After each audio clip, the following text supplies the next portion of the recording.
Just a month ago, there were 23 countries that set up swap lines to bypass the US dollar. This is the East-West cycle, the maximum spending demographic, the wealth distribution cycle, the household debt to income ratio cycle, the stock market cycle, the Kondratiev wave, and world monetary systems, and they're all pointing to a massive deflation that should be coming in the future. In Japan, they're trying to beat deflation by just expanding the currency supply, and it doesn't work. If you're a Keynesian, you think it'll work, but Japan's been trying it now for 2 decades, and it hasn't worked yet, and so now the US is trying it. This is starting to fall apart, and it's falling apart at an increasing rate. It's happening faster and faster. I'm up at the Cambridge House Investment Conference in Vancouver, Canada, and I'm about to go on stage in a few moments, and I'm going to be talking about why I think there's deflation coming and it's coming soon. I'm going to be going over what I call the golden nails in the dollar's coffin. The US dollar standard as the world's reserve currency, its days are numbered. Episode number 3 of Hidden Secrets of Money was about the death of the dollar standard, and we're getting closer and closer to that day.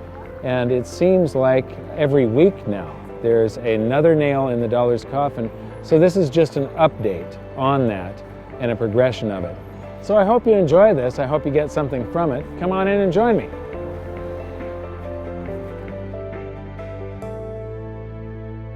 So now we're going to get to the main presentation here. This one is titled Death of the Dollar Update. I've been doing presentations, and this has been modified slowly throughout the years, but I started giving this presentation back in 2010. And it's about how the world monetary systems have evolved. And I'll show you that every 30 to 40 years, the world has a brand new monetary system, and people really didn't know that we go through we go along and pressures build up in a monetary system. It starts to develop stress cracks and implode, and there's an emergency meeting of a bunch of finance ministers, and they try and come up with a new world monetary system. This chart here is from JP Morgan. Anybody that reads Zero Hedge may have seen it. It's been in quite a number of newsletters. And what it shows is that reserve currency status, right now the US dollar is the world's reserve currency. All countries hold some US dollars to settle international trade. That it's a temporary thing. All reserve currency status eventually ends.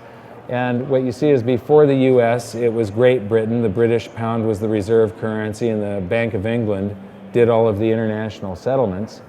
Before that, it wasn't really reserve currencies, so this chart is a bit mislabeled. It was actually just predominant currencies. You didn't have really organized central banks that held other currencies in reserve and one currency to settle international trade. What you had was a currency that happened to be the majority of the currency on the planet. And then the Netherlands, Spain, and Portugal. And so when I was writing my book back in 2005 and 6, I sort of stumbled across all of this accidentally. I'm a believer in cycles.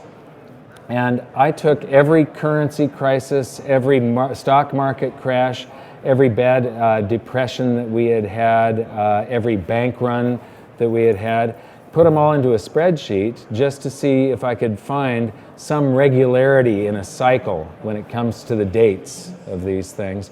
And what I found stuck out at me, it just leapt out at me. And I started doing research on it, and I was Googling, and I mean, over a period of weeks, I must have spent an entire day trying to figure out changes in world monetary systems, and nobody had written about it to that date. I couldn't find any information on it other than reading about the monetary system, but nobody had put together yet that every 30 to 40 years there was this shift in world monetary system. So these are the world monetary systems. Before World War I, we had the classical gold standard, where a country would issue a gold note that was fully redeemable in an amount of gold, and if there was $20 in circulation in the US that said it was redeemable in gold, there was a $20 gold piece at the Treasury. So it was a 100% reserve ratio, fully backed. And then along comes World War I, and countries lit up the printing presses, went off of the classical gold standard, and between the wars, they patched together something called the gold exchange standard. And when the Federal Reserve was established, they made it legal to commit fraud and lie. And they could put $50 of gold notes in circulation, promising to pay gold for every $20 gold piece in the vault. It was a 40% reserve ratio. And the international settlement was done with a combination. Before World War I, it was British pounds. After World War I, the world's central banks could hold British pounds, US dollars, British bonds, or US bonds as reserves, so it was a mixture. And it was a very poorly designed system, and it started to implode during the latter half of the Great Depression and then fully imploded during World War II. So in 1944, a bunch of the finance ministers from around the world got together, and economists at Bretton Woods, New Hampshire, and came up with something called the Bretton Woods system. During both wars, the US had loaned currency to all of the combatant nations to help them rebuild, and loaned currency to the Allies during the war to help fund the war. And so the world was sort of flooded with US dollars. So it was decided that at Bretton Woods, New Hampshire, that all the world's currencies would be backed by US dollars, and the US dollar would be convertible into gold to foreign central banks only at $35 per ounce. So this is a completely different system than the previous one, which was completely different than the one before that. And so any foreign central bank could go to the New York Fed and turn in $35 and get an ounce of gold back. And then the problem with that is that those countries actually did that. They came and cashed in their dollars. And when they cashed in their dollars, it meant gold was leaving the vaults of the US. And from 59 to 71, the US lost 50% of its gold. And the redemptions were increasing, not decreasing. And we were going to run out of gold, but we had printed tons of dollars. We only had about $1 worth of gold for every $8 worth of claim checks on gold, the base money that foreign central banks were holding that was outstanding. And so Nixon was forced to end the Bretton Woods system where the dollar was pegged to gold on August 15th of 71. But when he did that, he unwittingly unpegged all currencies. All currencies were pegged to gold and backed by gold, but through the US dollar. So when he severed that tie, it wasn't just the dollar becoming a fiat currency on August 15th of 71, it was the entire planet's currency supply. Every country on the planet was suddenly unpegged from gold. And the reason that we went on the US dollar standard globally is a complete accident. It wasn't, they did have something called the Washington Accord. There were meetings to try and create a new monetary system, but the new monetary system had already happened. It was a default. All the world had been flooded with dollars because of the wars and then the Bretton Woods system. And when they stopped the redemption rights, we just went on floating exchange rates, and we ended up with the US dollar standard. And it is the most poorly designed of all these currency systems. However, there is the reason that it's lasted for 43 years is because there's nothing waiting in the wings to take its place. The world being flooded with dollars meant that the dollar standard was sort of waiting in the wings when Bretton Woods imploded. But the result is that classical gold standard 30 to 40 years, the gold exchange standard 30 years, Bretton Woods 28 years, the US dollar standard 43 years plus, and there's something coming. And now we're going to get into what I call the nails of the coffin for the US dollar standard. But first, what is the US dollar standard? Well, if Canada wants to buy Chinese cars, you don't pay for them with Canadian dollars to China because nobody in China can use the Canadian dollars. They can't pay another business or get on the bus and pay in Canadian dollars. They've got to do it in yuan. So what happens is a car dealer here that's buying Japanese cars will convert the Canadian dollars into American dollars and pay the American dollars, and over in China they are converted into yuan because it's such a large and liquid pool of currency that all the other currencies can be instantly traded back and forth into and out of US dollars. So, everybody has their local currency that they use in each region, but when it comes to international trade, it's all done in US dollars. Every currency is converted into the US dollar. You pay another country, they convert that into their currency. Well, what has happened in the over the past decade, this is starting to fall apart, and it's falling apart at an increasing rate. It's happening faster and faster. These are the countries that are trying to avoid the US dollar in trade. They are actively putting policies in place and trying to bypass the US dollar. These are the countries where the use of a dollar alternative, such as selling oil in euros or gold, triggered war.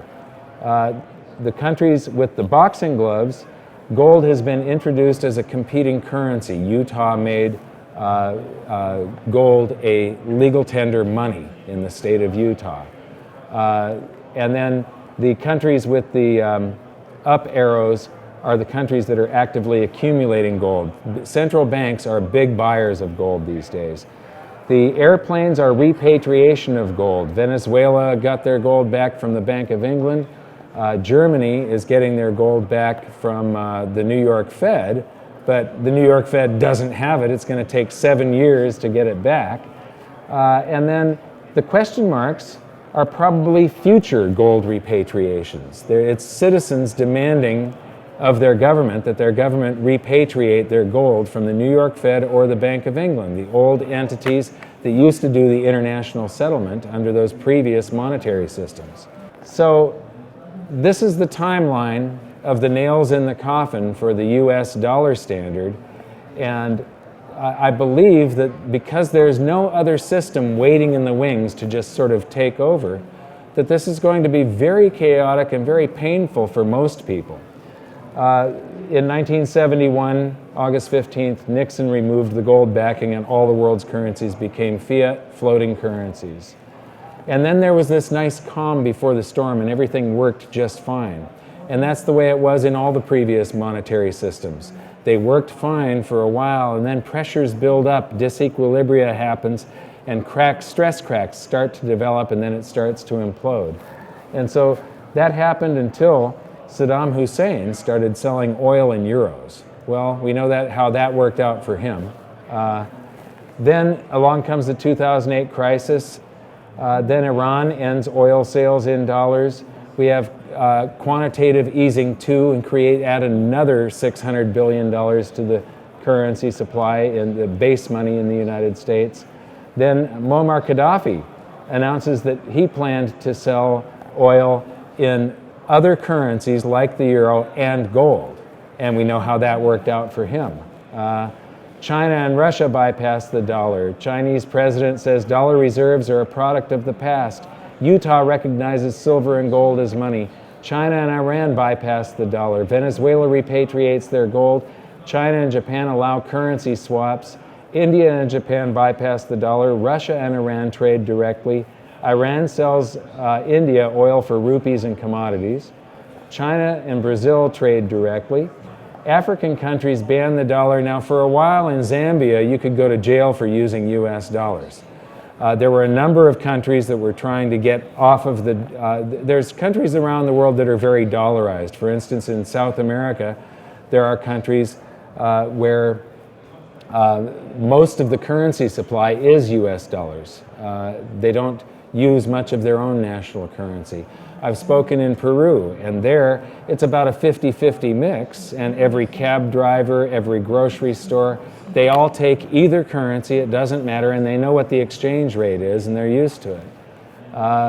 And so QE3, print to infinity, well, they've announced tapering. Maybe infinity doesn't go forever. However, they're tapering into weakness. The US economy isn't that strong right now.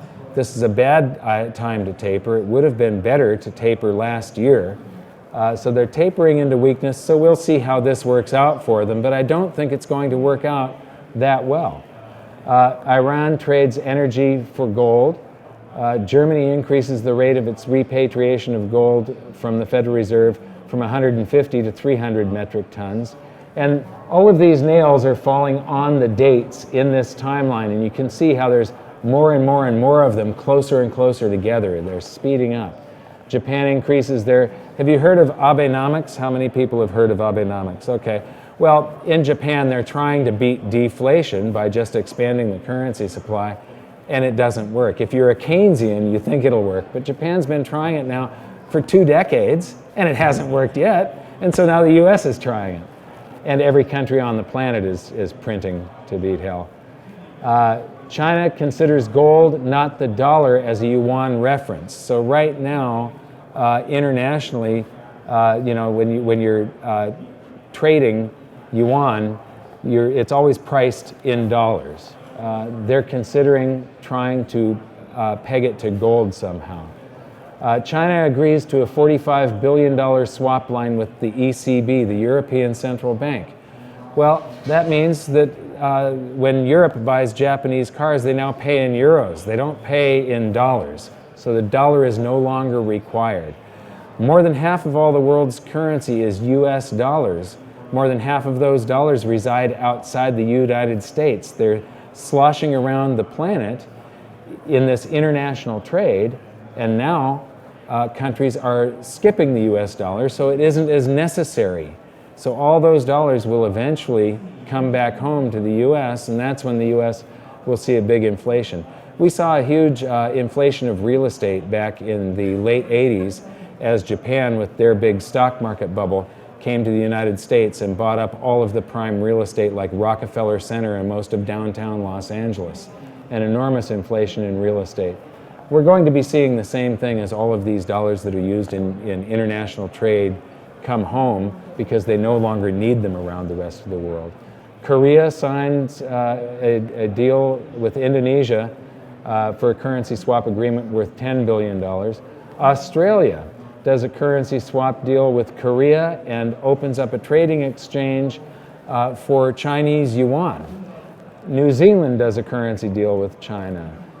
Just a month ago, there were 23 countries that set up swap lines to bypass the US dollar. I believe it was last week or the week before, Russia, China, and Iran decided to drop the dollar in bilateral trade. So these countries no longer have to settle in US dollars when they're settling between them. And while they were discussing that deal, they set up a meeting where China and Russia signed 30 agreements, and one of them is a $400 billion gas deal, and in all of these agreements, the US dollar is no longer required. And now, today, China and Japan launched that direct yen-yuan trading exchange. That happens today. And now the US government is getting in on the act of hammering golden nails in the dollar's coffin. The Foreign Account Tax Compliance Act goes into effect. As a Canadian, you can move anywhere in the world, and if you open a business in Peru or in Japan or somewhere in Europe, you pay tax on your residency. You're not going to pay tax to Canada. You pay tax in the country you live in. You can go to Singapore, where tax rates are much lower. Open a business there, or if you're retired, draw out, and you're going to pay Singapore taxes. The US is one of 2 countries on the planet, the United States and Eritrea, this microscopic country in Africa that's very poor and has no technology to track its own citizens. And the US, they're the only 2 countries on the planet that tax us by our citizenship. So if I move to Singapore, I pay Singapore taxes, and then I file a return with the US government, and I get to deduct my Singapore taxes and pay the difference to the US. The US has this leash on its citizens that's like an invisible Berlin Wall. We call it the land of the free, but I don't think it's quite as free as it once was. This Foreign Account Tax Compliance Act means, and there's 30 countries around the planet that have agreed to this, it means that banks around the world have to inform the US government and the IRS about their account holdings of all American citizens. So this is a big burden, this compliance with the US government and reporting. that banks don't want to have. And the result is that very few banks on the planet now want to deal with US citizens. So if a US citizen can't go and open up a business in Singapore and a bank account to be able to operate that business with, that means that there's going to be less use for US dollars in the future abroad. And so it's just one more nail in the coffin of the US dollar standard. US citizens are being tracked all over the world, and our government is intent on squeezing its taxes out of them. It's a few days later now, and I thought that this was so important that I should stop the video right here and elaborate on it a little bit. On July 1st, 2014, all foreign banks and financial institutions are supposed to start reporting all Americans with accounts of more than $50,000 to the IRS. Now, the foreign banks don't want to do this, but the IRS and the U.S. Treasury are forcing them to do it by threatening to freeze them out of the United States financial markets if they don't comply. And so far, 77,000 banks have signed on. You might have heard that this has been postponed until 2016, but actually it's just that the IRS and the U.S. Treasury have given a 2-year grace period to foreign financial institutions that fail to comply with this new rule before they beat them into submission. So this is something that is happening. It goes into effect July 1st, 2014. So I believe that this is actually the greatest opportunity in history, though. There's a convergence happening right now. To see more of this, I'm running out of time now. So to see more of this, visit hiddensecretsofmoney.com. The third episode is about the nails in the coffin. This was an update because there's been so many more nails in the coffin since that was filmed. But you'll see how the world monetary system is basically a Ponzi scheme. I believe our episode 4 is the first time that the world monetary system has been explained in a way that the average person can grasp and see how it always requires us working and paying taxes in the future to support the monetary system today and keep it from imploding. I'm going to be able to continue this presentation and give a whole bunch more data and update some things, some other items. And let you know where I think things are going in the future. You'll learn things like wealth cycles. This is a wealth cycle between gold and stocks. And $1 invested in 1871, I know that was a long time ago, would be just under $11 million today using this system.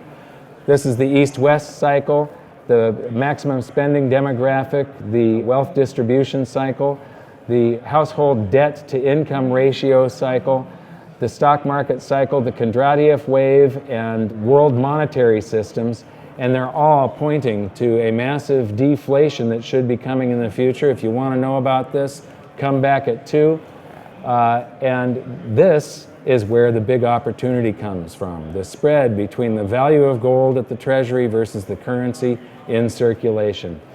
And in a Kondratiev winter, which we are in, revaluations can be overnight. You wake up one morning and the opportunity is gone.